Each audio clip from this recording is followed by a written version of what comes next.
दर्शक फ्रेन्ड नमस्कार। आज हामीसँग संवादका निमित्त हुनुहुन्छ डाक्टर सुन्दरमणि दीक्षित। उहाँसँग संवाद गर्दैछौँ। हिजो मात्रै सुदन गुरुङले झापामा दुईटा डिएसपीलाई तस्करसँग संलग्न भएको भनेर कारबाही गरेका छन् र उनको मोबाइलहरू थुतेको अवस्था छ। साँच्चीकै गृहमन्त्रीले यो एक्सन लिनुको खास कारण के होला भने यतातिर काङ्ग्रेस यति बेला दुई टुक्रा भएको अवस्था छ। शेरबहादुर देउवा पक्ष अथवा पूर्णबहादुर खड्काले छुट्टै पार्टी कार्यालय खोली पनि सकेका छन्। सम्पर्क कार्यालय भनिएको छ, तर पार्टी कार्यालय पूर्ण रूपमा पार्टी फुटेको जस्तो देखिन्छ। गगन थापाको अवस्था कस्तो रहेर पूर्णबहादुरहरू शेखर कोइरालाहरू फुट्नुको खास कारण के होला? शेरबहादुर देउवा उता विदेशमा बसिराख्दाखेरि यता नेपालमा पार्टी फुटेको अवस्था छ। यसले के सङ्केत देखाउन खोजेको? आज सदनमा मात्रै नेकपा एमालेका सांसद राजेन्द्र राईले सभामुख डिपी अर्यागलाई तपाईँ कान सुन्नुहुन्न भनेर चाहिँ थर्काएको अवस्था पनि छ। आज हामी यी विविध विषयमा संवाद गर्दैछौँ। नमस्कार, स्वागत डाक्टर साहब। Thank you. डाक्टर साहब, हिजो मात्रै गृहमन्त्री सुदन गुरुङले दुईजना डिएसपीको मोबाइल पनि थुत्ने काम गरेर सिधै भने तपाईँहरू तस्करसँग जोडिनु भएको रहेछ, तपाईँहरूलाई अब म कारवाही गर्छु भनेर धम्की पनि दिए। यसलाई कसरी लिनु भएको छ? गृहमन्त्रीले केही कुरा बुझेर गएका छन् त्यहाँ। त्यो केही खबर नपाइकन उनी त्यहाँ गएको छैनन्, किनभने उनले पनि आफ्नो त्यत्रो बदनामी त कमाउनु चाहन्न नि। फेरि अहिलेसम्म जे सुदन गुरुङले गरिरहेछ यो स्टाइलमा चाहिँ नि पार्टीभित्र के गरिरहेको त्यो म भन्दिनँ अहिले, तर पैसा हाले पनि भन्दिनँ। तर उसले जो एक्सन लिइरहेको छ नि ठाउँ ठाउँमा त्यो हेर्दाखेरि उनले चाहिँ नि जानी बुझिकन गइरहेको छ। अगर कुनै डिएसपी उसले मोबाइल थुतेको छ भनेदेखि अब थुतेको बापत त्यहाँभित्र इन्फर्मेसन लिएर उनले जुन भनेका छन् तपाईँले तस्करसँग मिल्न भएको छ भनेर त्यो प्रुभ गर्न सक्यो भनेदेखि त्यो खुब राम्रो भयो। त्यो प्रुभ चाहिँ नि गर्नुपर्छ। त्यसै कि मन्त्री होस् कि जोसुकै होस्, डाइरेक्टली चाहिँ नि उसले चाहिँ न्यायाधीश नै जस्तो गरेर गर्न पाउँदैन। अन द अदर ह्यान्ड मन्त्री भएपछि डेफिनेटली कुनै गडबडी देख्यो भने त एक्सन त लिनुपर्छ। डाक्टर साहब, यो सिमानातिर बस्ने डिएसपीहरू, विशेष गरेर भारतको सिमानातिर बस्ने डिएसपी प्रहरी र सशस्त्र प्रहरीका व्यक्तिहरूको चरित्र चाहिँ खास कस्तो? उनीहरू तस्करसँग मिलेर नै कालोबजारी गर्नमा चाहिँ सहयोग गर्ने भूमिका निर्वाह गर्छन्? शङ्कै छैन। उता भारतीय पक्ष पनि यताको पक्ष पनि कुनै शङ्कै छैन। कति ठाउँमा चाहिँ मिलोमित्र हुन्छ यिनीहरूको, त्यसमा कुनै डाउट छैन। सुदन गुरुङ त्यसै गएको छैन त्यहाँ। This is well done. उसले गएको छ, खालि यति मात्रै हामी भन्छौँ त्यहाँ नि प्रुफ होस्।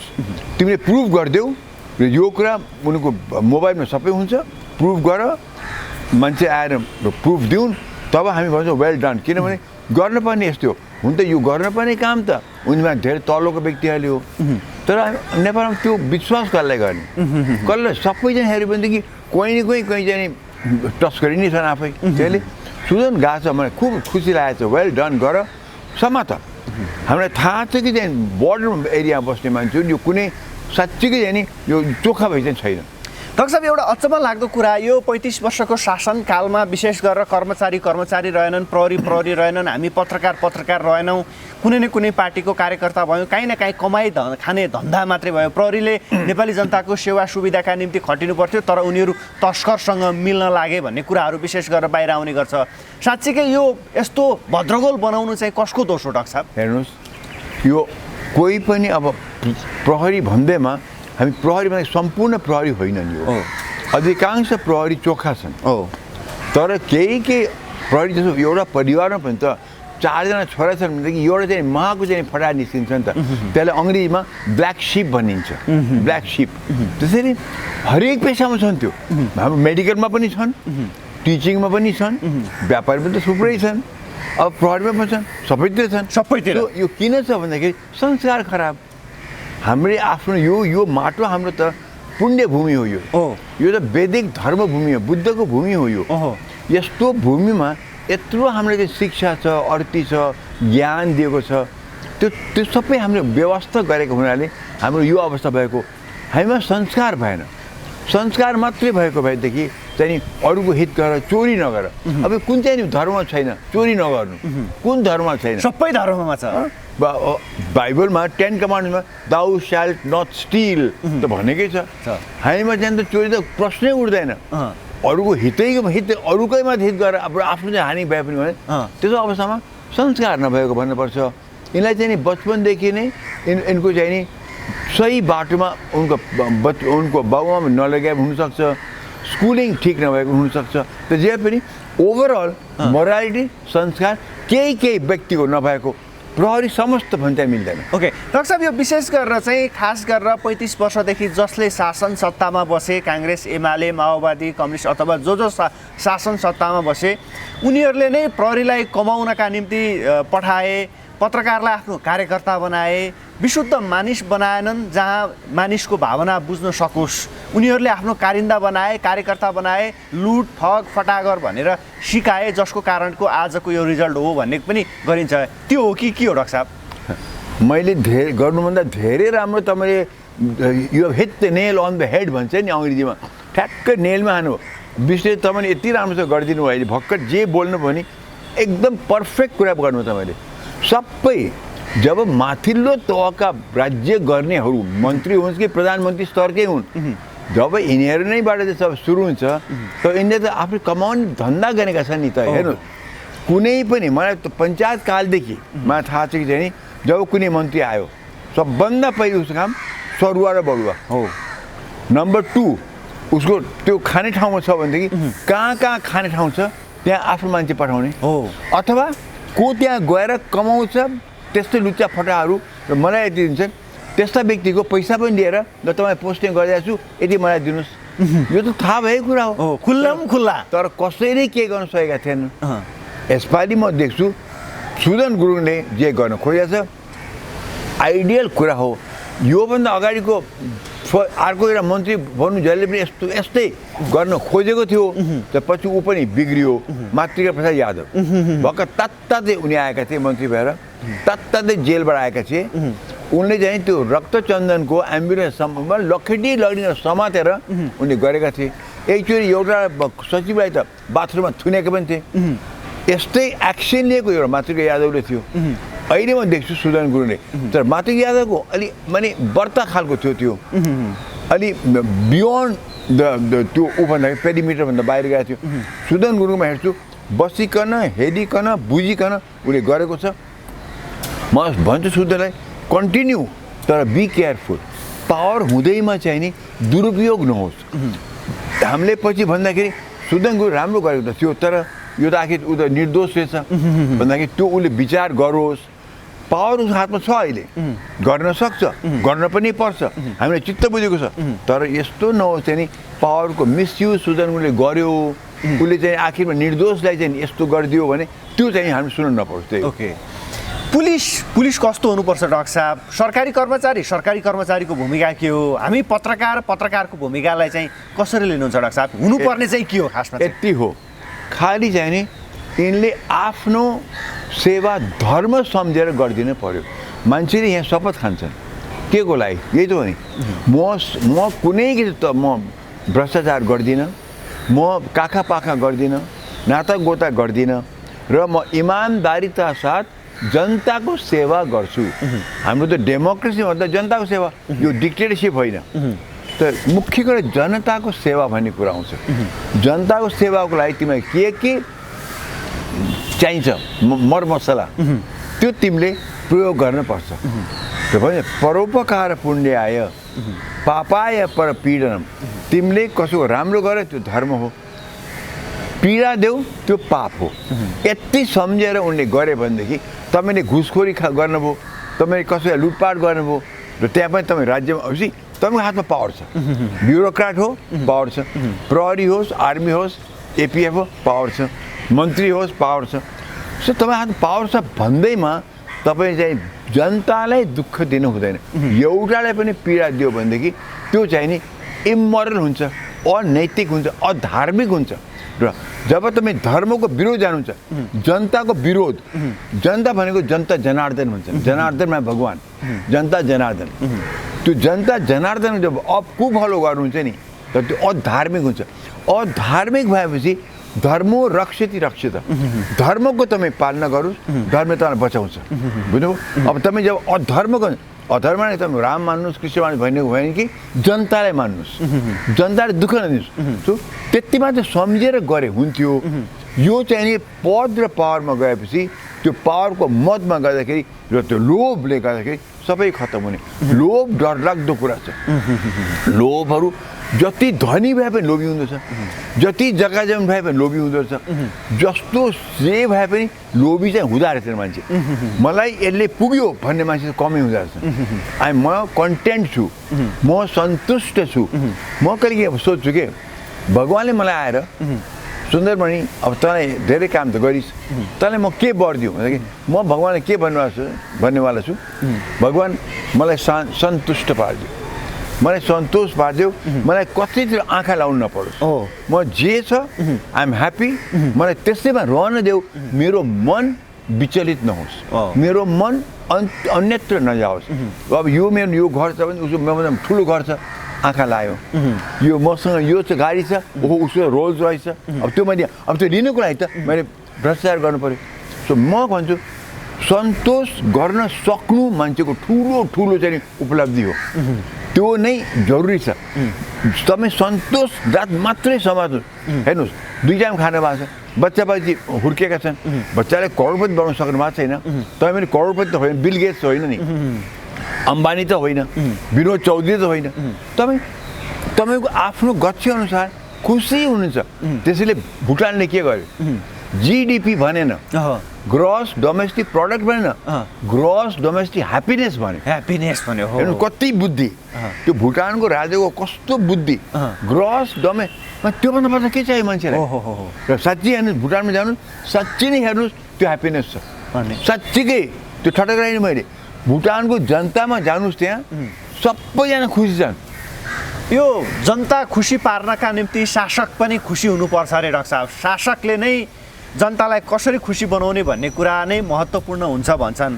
तर योभन्दा अगाडिका शासकहरू पुनः यो पटक बोल्न थालेका छन्, अथवा तपाईँले जसरी भनिराख्नु भएको छ, आज प्रचण्डहरू सन्तुष्ट नभएको कारणले गर्दा आउने भदौमा चाहिँ हामी ठुलो विद्रोह गर्छौँ, बालेन सरकार हाम्रो कुनै चुनौती होइन, बालेनलाई हामी जसरी पनि पछार्छौँ भनेर प्रचण्डहरू लागि पर्नु भएको छ। उहाँहरूको त्यो मन शान्ति नभएर हो कि के हो डाक्टर साहब? यो त लोभ, पाप लोभ मिसिया छ। अब प्रचण्ड ओली यिनमा चाहिँ नि तपाईँ शुद्ध मैले भने सम्झिनुहोस्, यी पापी हुन्, यी लोभी हुन्, यिनले देशलाई लुट्नसम्म लुटे, देशलाई तलसम्म गिराउनसम्म गिराए। अब यीभन्दा पापी को हुन्छन्? परोपकार पुण्य आयो, कसको भलो गरे यिनीहरूले? आफ्नो बाहेक आफ्नो पार्टी एउटाले खतम पार्छ, अर्को पार्टी खतम गर्न पुगिरहेको छ, के गरे त, कसको लागि गरे त? अनि जनताले के गर्थे? परिवारलाई पोसे, तर आफ्नो पार्टीले के गरे? परिवार पैसा आफ्नो पार्टी आउँछ नि त, पार्टीले के गरे? बिपीहरू जस्ताले चाहिँ नि पार्टीले कसरी राखे, कसरी बचाए, मदन भण्डारी जस्ताले कस्तो गरे, मनमोहनजीले के गर्नुभएको थियो, होइन र?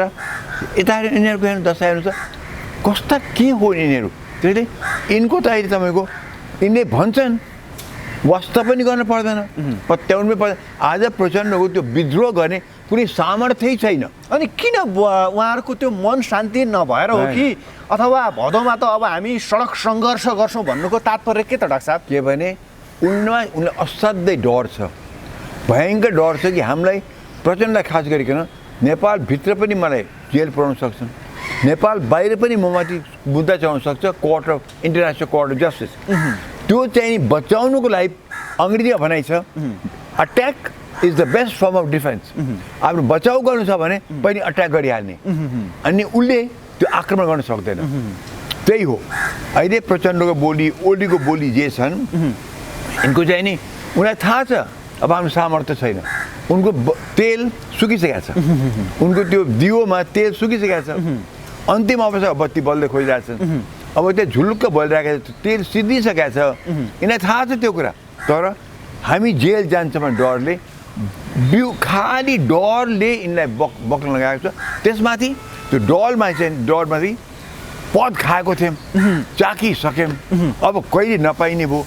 रिस पनि छ, लोभ पनि छ, मिश्रण छ, यो खिचडी छ, लोभ छ, डर छ, आक्रोश छ, माने सबै मिसिएपछि त्यो त राक्षसी प्रवृत्ति भयो नि त, त्यही छैन। भनेमा वास्तै गर्नु पर्दैन। तर डाक्टर साहब कता कता केपी शर्मा ओली र प्रचण्डका कुराहरू सुन्ने हो भने त जनताको हितका निम्ति हामीले मात्रै गरेका थियौँ, हामीले बाहेक यो देश अरू कसैले पनि चलाउन सक्दैन, हामी नै हो नेपाली जनताको हितमा काम गर्ने भनेर चाहिँ अहिले पनि नेपाली जनतालाई झुक्क्याउन खोजेको जस्तो देखिन्छ। आज नेपाली जनतालाई प्रष्ट रूपमा भनिदिनु पर्यो, प्रचण्ड ओली देउवाले नेपाली जनतालाई के दिए डाक्टर साहब भनिदिनु पर्यो आज नेपाली जनतालाई।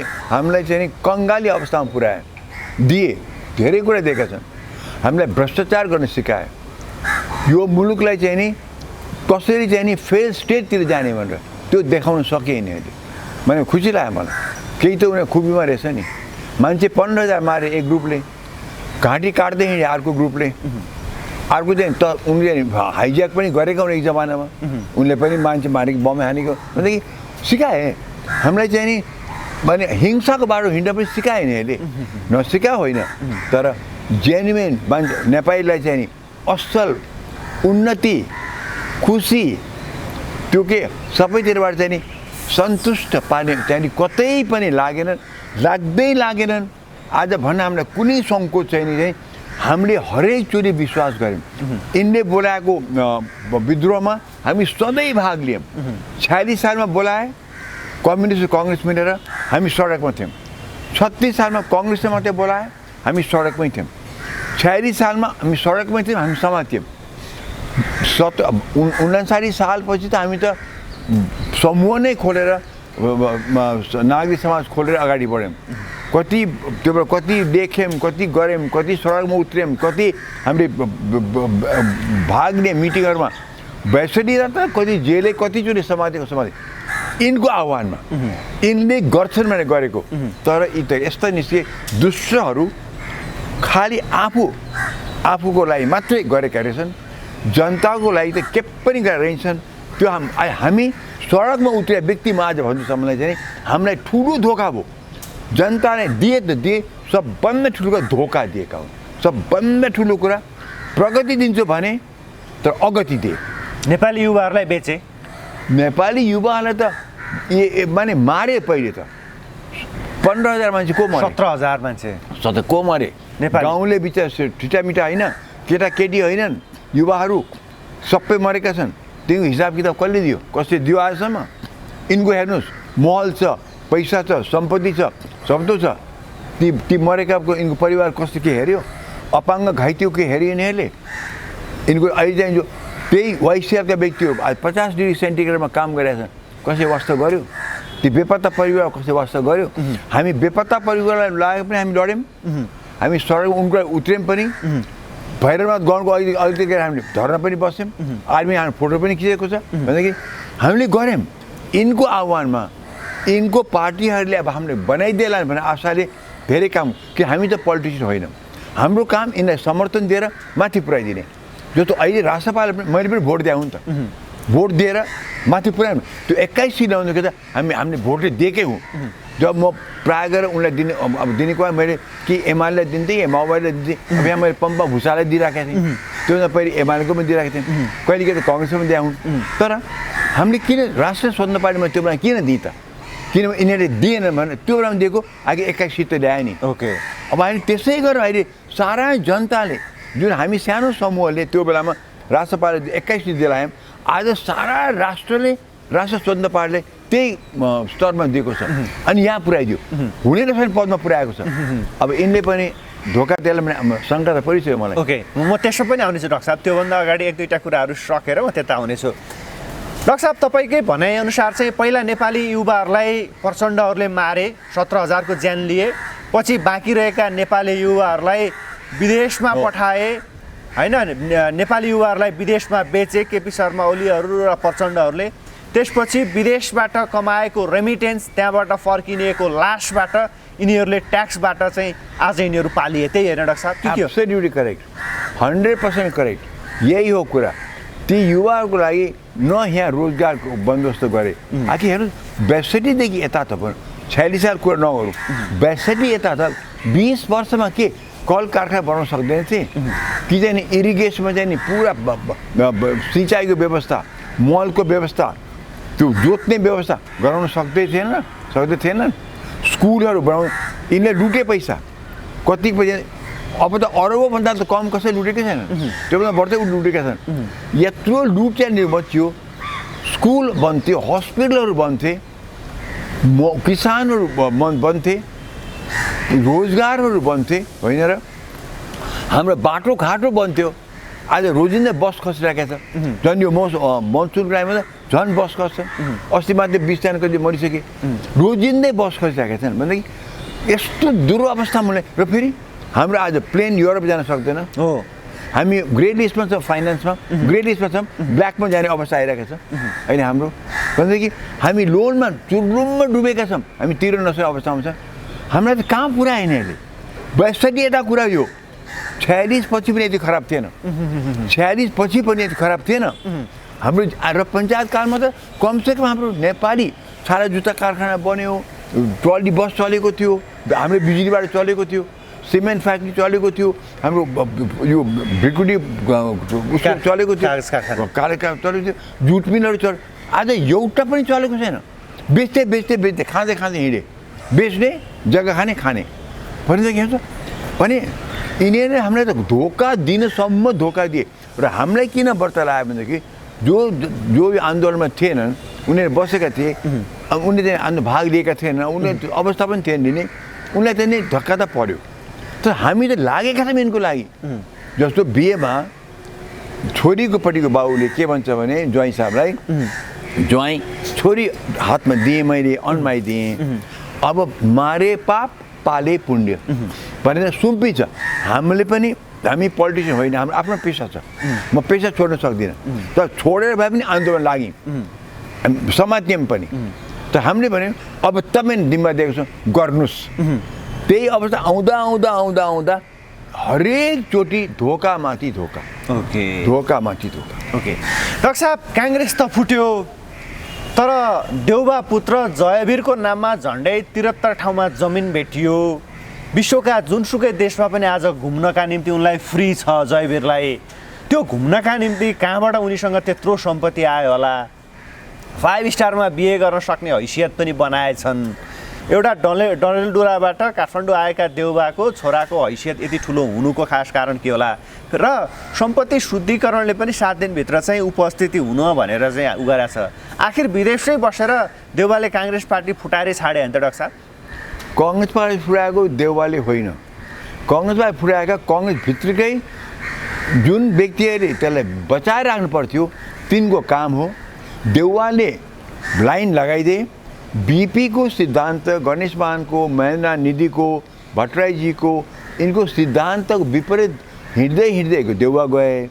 र त्यहाँ उनी चाहिँ भाइ कम्युनिस्टले बने, चाहे एमालेसँग मिलेर हुन् अलि मत्थर भाइ कम्युनिस्ट, या प्रचण्डसँग मिलेर अलिक उग्र कम्युनिस्ट भाइ कम्युनिस्ट बनेका हुन्। सो काङ्ग्रेस भाइ कम्युनिस्ट बनिसकेका थियो।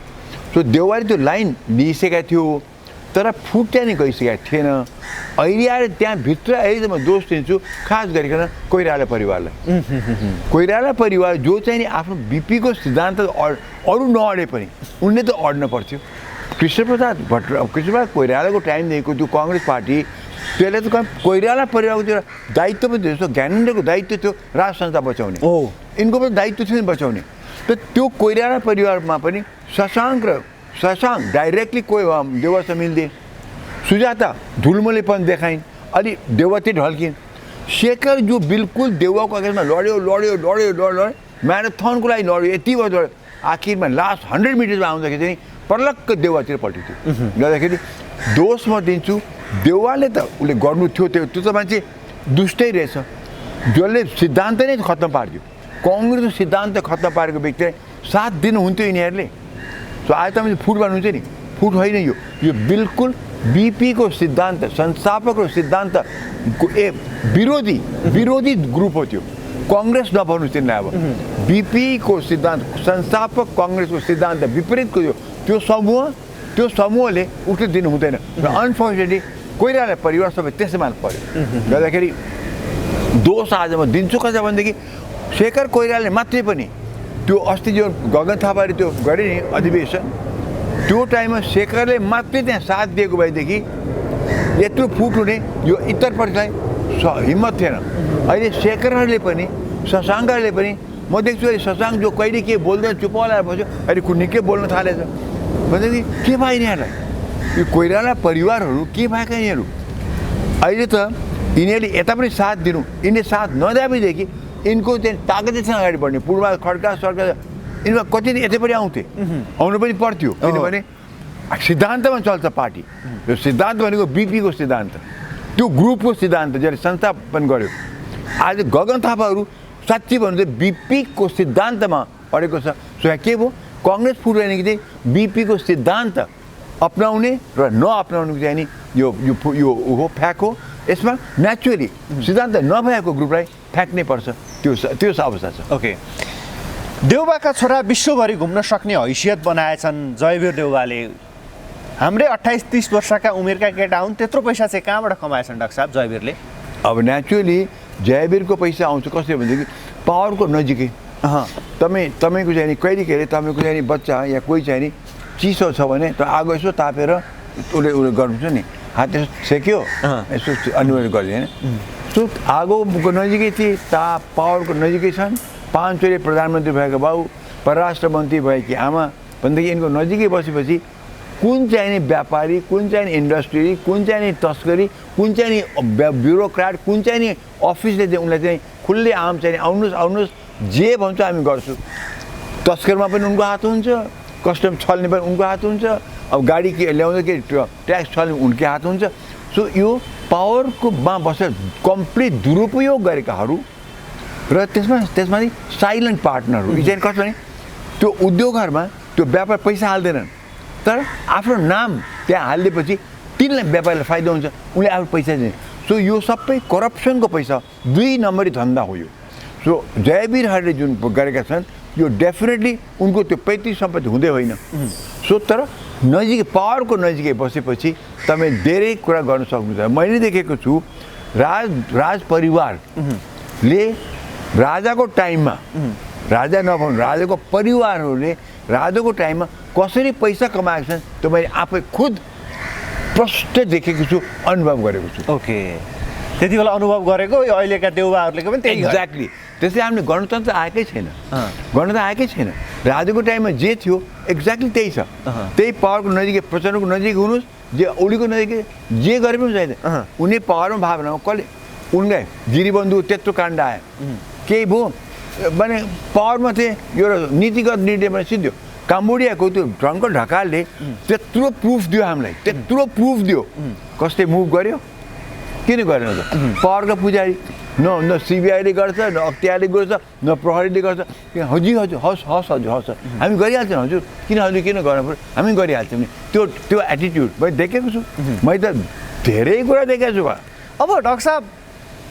यो देउबाको तिनैजना जो विशेष गरेर बुहारी चाहिँ बच्न सक्ने सम्भावना जयवीर देउबा आर्जु राणा शेरबहादुर देउबाको बास चाहिँ अब नेपाल फर्किएको खण्डमा उनीहरूको जेलमै हुन सक्ने सम्भावना दिन प्रतिदिन बढ्दै गइरहेको छ सम्पत्ति शुद्धिकरणको मुद्दाहरू पनि लागिरहेको छ यो एक र अर्काको परिपूरक होलान् सायद उनीहरू पनि यो बुढेसकालमा विशेष गरेर जेल पठाउने देउबा हुन् कि आर्जु हुन् कि जयवीर हुन् कुनै न कुनैको त त्यहाँ महत्त्वपूर्ण भूमिका रहला उनीहरूको जेल नै बास हुन्छ होला अब के हेर्नुहुन्छ यसलाई कसरी लिनुहुन्छ तपाईँ डेफिनेट देउको नम्बर 1 देउवा हो देउवाको हात हो देउवाले आँखा चिप्रे नबस्यो भने उनीहरू परिवारले के गर्न सक्दैन थियो उनी प्रधानमन्त्री 5 चोटि प्रधानमन्त्री भएपछि कति पैसा कमाउ होला कति चाहिँ लुकुवा पैसा होला आखिर घर जल्दाखेरि कत्रो पैसा देखिहाल्यो नि हो न देउवा नम्बर 1 दोषी हो देउवा पछि नाच्यो उसको नेक्स्ट मन्त्री भएकी थिए नम्बर 2 उनी दोषी छन् म सुन्छु चलाकी छ उनकै हो पछि देउवा त लठरो थियो उसले त अब कमाउनुसम्म कमायो होला तर पछि आजुकै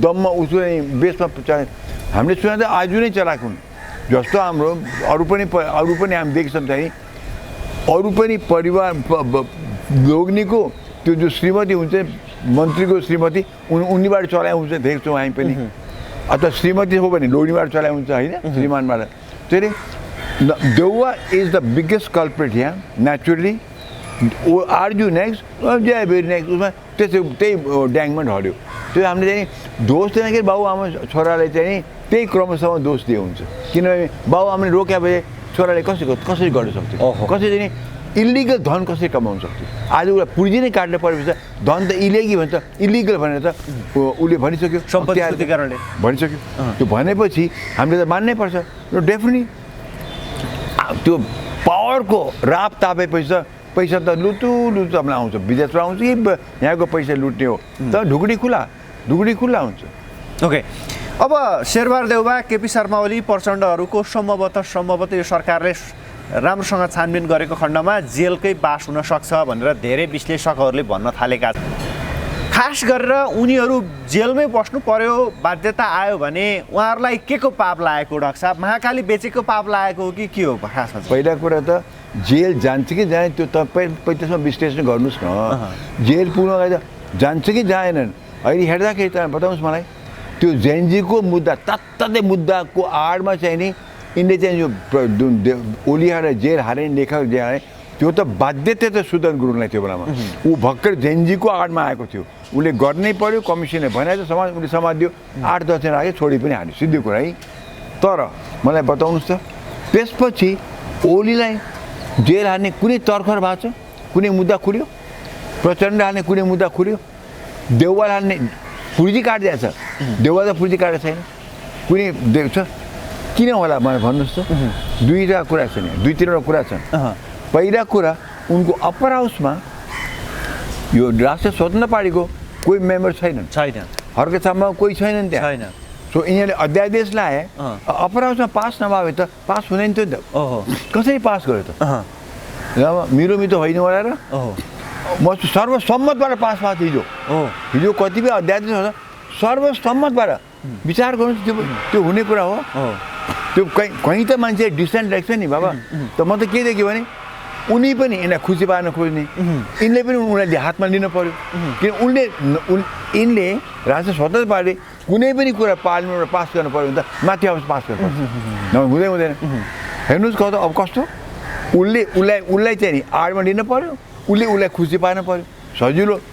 अब यहाँ पक्कै त लेनदेन भएको थियो नि, हामी तपाईँलाई समर्थन दिन्छौँ, हामीलाई केही नसुन्नुहोस्, सोझै ब्याक टु मङ्गलबान कुरा बुझ्नुभयो? बुझेर न तपाईँ म सबै हिजो पो सुनि सर्वसम्मतबाट कुनै कोही मुद्दा पास भएको छ होला, क्लियर माने गर्नुपर्ने होला। तर बहस भएर कहीँ त डिसेन्ट हुन्छ, होइन यो चाहिँ नि हामी मान्दैनौँ या फर्काइन्छ एकचोटि, कमसेकम एउटा 2टा मुद्दा त तल फर्काएर फेरि ल्याउनुहोस् भन्न त पर्थ्यो नि। नथिङ भनेदेखि यो चाहिँ नि हामी पास गरिदिन्छौँ, तपाईँले हामीलाई चाहिँ नि नगर्नुहोस्, अथवा हाम्रो यो पास गर्नुहोस्, हामी तपाईँलाई केही गर्दैनौँ। उताबाट चाहिँ नि हाम्रो उनीहरूलाई केही नगर्नुहोस्, हामी तपाईँ पास गर्छौँ। नम्बर 1 त्यो सम्झौता भयो। त्यसो भए काङ्ग्रेस एमालेसँग सम्झौता भयो। मेरो विचारमा डेफिनेटली आन्तरिक सम्झौता नभइकन यस्तो त हुँदैन। यिनको कुनै फाइल नखुल्नु, आरजुलाई पुर्जी काट्यो, बल्ल थाहा चाहिँ ल्याउनु सकिँदैन, जेआइबीलाई पुर्जी काट्यो, थाहा चाहिँ ल्याउनु सकिँदैन, चाइनाले ल्याउनु दिन्न अहिले, हङकङबाट ल्याउनै दिँदैन चाइनाले, कि चाइनाको यिनको मित्र हुन् अरे त्यो। तर तत्कालको लागि त क्लियर देखिन्छ कि चाहिँ अनुमान गर्न सकिन्छ कि डेफिनेटली मिलोमित नभइकन हरेक मुद्दा सर्वसम्मतबाट पास चाहिँ हुँदैन। Okay, number 1। अब नम्बर 2 अलिकति टाढा हेरौँ कतिसम्म चाल हुनसक्छ। राष्ट्रिय स्वतन्त्र पार्टीको निको चाल त छैन। अहिले नै जुन यो रविको अध्यक्ष पदको चाहिँ जुन पावर त्यो एकदम दुईतर्फी एकदमै त्यहाँ त्यसबाट अब एकदम ठुलै फ्याकाउनेबाट हेर्नु, राष्ट्रपाभित्र अब फुट्छ, राष्ट्रपा फुट्ने सङ्केत देखियो। अब सङ्केत त त्यहाँ देखिएको थियो, त्यो अधिवेशनमा देखिसकेको थियो। खालि बालनको साइडबाट त्यति शक्ति जोड्न सकेनन्, टाइम पाएनन् क्याप्चर गर्ने। त्यो संस्थापक पक्ष नै अहिले बलियो भएको छ, उनले त्यसमा अध्यक्षलाई बलियो पार्न खोजेका छन्। त यो पछि विश्लेषण गरौँला। तर त्यो देख्ने बित्तिकै यी 3 टाउके गिद्धहरू प्रचण्ड, ओली र देउवाहरू गिद्ध भएर बसेका छन्। कहिले मासु माने चौडा खान पाउला भनेर राजसभा फुट्ने बित्तिकै त अब राष्ट्रिय स्वतन्त्र पार्टीको कुनै फ्याक्टलाई त ओली पनि चाहिएला, कुनै फ्याक्टलाई प्रचण्ड चाहिएला, कुनै फ्याक्ट देउवा चाहिएला। अहिले मिलाउनु परेन कि देखिसक्यो, त्यहाँ मनमुटाव त देखिसकेको छ। झन् यो अध्यक्ष पद यो पावरफुल बनाउनु बित्तिकै त बालन तरिसक्यो होला। ओके डाक्टर साहब, अब राष्ट्रपा फुटको सङ्घारमा भन्ने हामीले जसरी कुराकानी गरिरहेका छौँ, सभापतिलाई चितवनको महाधिवेशनबाट एकाएक यो पावरमा दिनु अथवा प्रधानमन्त्रीलाई संसदीय दलको नेता परिवर्तन गर्न सक्ने र फिर्ता बोलाउन सक्ने जुन पावर सभापतिलाई दिइयो, यसले बालेन शाहको सरकार 5 वर्ष जाँदैन भन्ने कुराको सङ्केत देखाए। त्यसो यस्तै पहिलो हामी एक स्टेप गरी जाउँ, सोझै त्यो नभनौँ, सोझै पहिला कुरा किन त्यो गर्न पर्यो, राष्ट्रिय स्वतन्त्र पार्टीले किन गर्न पर्यो? आखिर यो पार्टी त 0बाट एउटै चुनावबाट 21 सिट ल्याएको हो ओके भने कति मेहनत गर्यो होला त्यो ग्रुपले त्यो संस्थापन ग्रुपले कति मेहनत गर्यो होला आफ्नो पैसा आफ्नो पेसा गर्दा गर्दै व्यक्तिहरू थिए निष्पक्ष व्यक्तिहरू थिए पोलिटिक्स बुझा पनि थिएन तिनीहरूले रविले पनि पोलिटिक्स बुझाएको थिएन मिडियाको मान्छे हो कति मेहनत गरेर कति पसिना बगाएर पार्टी बनाए र 21 सिट ल्याएर महत्त्वपूर्ण पदहरूमा पुगे है अब त्यो ग्रुपले त्यो आजको त्यो अस्ति अधिवेशनमा के बुझ्यो भनेदेखि यिनीहरूले बुझ्यो होला भनेदेखि हाम्रो पार्टी त हामीले यति गऱ्यौँ तर नभए आगन्तुकहरूले पो क्याप्चर गर्न खोजे भनेदेखि त हाम्रो पार्टीको फिलोसफी सिद्धान्त हामीले के को लागि पार्टी बनायौँ भनेको त्यो त बिस्तारै स्वार्थमा बगेर पो जाने हो कि भने त्यो यिनलाई पहिला त्यो भित्र मनमा बाहिर प्रकट नभोला भित्र मनमा भान भइकन त्यो गरेका छन् त्यति मात्र होइन यसपालि पार्टीमा पनि पदाधिकारीमा पनि त्यो प्रष्टै देखिन्छ कि संस्थापक पक्षहरू डराए हाम्रो यति गरेर बनाए पार्टी कहीँ अब अन्यत्र अरूले पो तानेर लग्ने हो कि उनीहरूले डराए जसमा पार्टीमा कुनै यिनको देन यति पनि थिएन त्यो डराए अब त्यसपछि के देख्यो भने बापरे बाप अगाडि बढ्दाखेरि त हामीले 5 वर्ष त प्रधानमन्त्री रोज्यौँ उनीलाई पुरा देम शक्ति तर उटपटाङ गरेर हिँड्यो भने त जो अहिले देखिरहेका छ भनेदेखि त हामी त डुब्यौँ प्रधानमन्त्री बालन शाह त के मतलब छैन ऊ त राष्ट्र संसदमा हुँदा पनि होइन उसले त आफ्नो पद पाइहाल्यो पावर पाइहाल्यो सबै त उसको हातमा छ पार्टी डुब्यो भने त उसलाई खास केही हानि छैन के पनि हानि हुँदैन त्यो उसको पार्टी नै होइन त्यो तर यिनलाई त ठुलो हानि हुन्छ सो मेहनत यिनको यत्रो प्रयास त खतम हुने डर भएन उनलाई त्यसैले उनले देखे हामी इमिडिएटली अध्यक्षलाई पावरफुल बनाऊँ त्यो त बनाए तर अब झन् ठुलो डर आयो अब झन् ठुलो डर आयो अब डर के आयो भने बालन झस्किन्छ कि भन्ने डर आयो तब हेर्नुहोस् बालनलाई रविमाथि मुद्दा नभए भए यो एकदम राम्रो थियो प्रधानमन्त्री कन्ट्रोलमा हुन्थ्यो तर रविमाथि त सहकारी मुद्दा छँदैछ सबै कोर्टले छोडेको छैन त्यो पनि त्यो मामुली मुद्दा भयो उनीमाथि मनी लन्ड्रिङ जुन चाहिँ ओलीले लगाएको थियो जो लाउनु नहुने थियो लगाइदिएको थियो र त्यो मनी लन्ड्रिङबाट उसले छुट दिएको छैन नम्बर 2 त्यो छुट दिनु पनि सक्दैन सरकारले नम्बर 3 त मानवाधिकार राष्ट्रिय मानवाधिकार आयोगले त उनीहरू त फौजदारीसम्म लगाऊ भनेर दिएको छ पावर प्रतिवेदन दिएछ अब ओलीले खालि सहकारीमा थुन्यो थप्दियो मनी लन्ड्रिङमा र रविलाई जाके गरिदियो र रवि बिचरा जाके भए ओलीले त्यति गरेको थियो अब बालनको हातमा त सहकारीको मुद्दा पनि छ त्यो मनी लन्ड्रिङ पनि छ रविको यसमा र फौजदारी भनेको सबभन्दा खतरनाक किन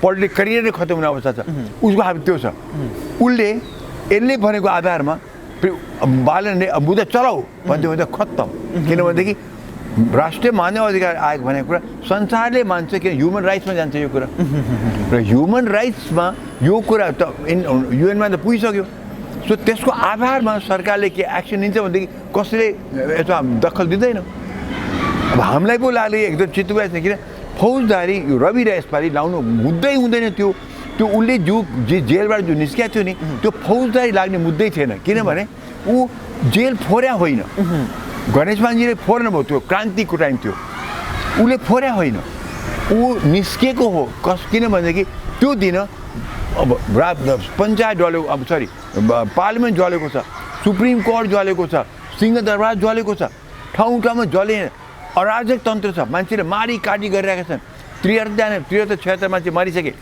रविलाई जेलमा गयो अब को कसलाई को त थाहा पनि छैन गुन्डागर्दी चलिरहेको छ मनप्रति तन्त्र सबै अराजक तन्त्रमा जेलमा गएर आगो लगाएर रविलाई मार्न सक्थ्यो नि त त्यो जेलरले भनेको थियो यिनीहरूलाई चाहिँ नि त्यो हामी सुनेछौँ हामी सुरक्षा दिन सक्दैनौँ अब तपाईँलाई हामी पनि निस्किँदैनौँ उनीहरू पनि भागे हो एज ए पोलिटिसियन रवि मरिच बस्न पर्थ्यो तर ज्यान त सबै ऊ मात्र होइन उसका नेताहरू गइकन हाम्रो अध्यक्षलाई बचाउनु पर्यो भनेर उनले निकै यो कुनै तोडफोड गरेर पुलिसलाई कुटपिट गरेर बन्दुक देखाएर निस्किएको थियो होइन जेल ब्रेक गरे होइन उनलाई निस्कारे 2 दिनपछि फर्काइदियो अरे भनेदेखि फौजदारी लाउन ठाउँ नै थिएन तर लगाइदियो लगाऊ भनेर भन्थ्यो त्यो किन राष्ट्रमाधिकार त्यतिसम्म गऱ्यो रविको अगेन्स्टमा जब बालनको त्यता स्ट्याटसमा लेखेको थियो त्यो स्ट्याटसमा कमिसनको त्यो चिफलाई चाहिँ नि भन्यो गर एक्सन लियो भन्यो बालनलाई त्यो स्ट्याटस उनले अनदेखा गरे भनेदेखि ठुलो हतियार